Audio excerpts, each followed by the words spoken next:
Talk a little bit about proper usage of the club face and hands in a short little chip or pitch stroke. Here's a drill that I use sometimes, and I'll tell you the why it's there. And first of all, everyone who struggles at chipping or pitching is just a longer version of chipping basically, is that they, and probably not news to anybody, but they almost look like they're trying to hit the top part of the ball.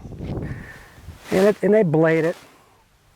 And then their correction for that is their head. Their buddy says, well, your head moved. Well, here's what happens.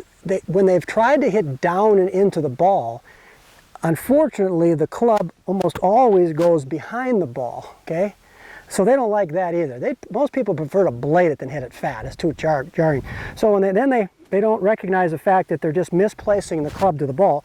They topped it, their buddy says they peaked, so then they even get stiffer and their head gets more down and it even promotes more of this lifting look. So they get worse and worse and worse. The opposite, and it's pretty weird for people, is that you have to learn that it's proper to hit down. So I have my hands forward, my weight forward, and hitting balls first and then the ground, putting a little device in front of me here.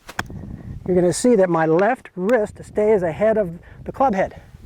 That's the only way that you're going to learn to hit proper pitches, chips, or even irons. But this really does exaggerate the feel. Handle forward, ball ground, hands forward. The struggling person would be doing something like this every time because the club head passes their hands and they're stupid scoopers.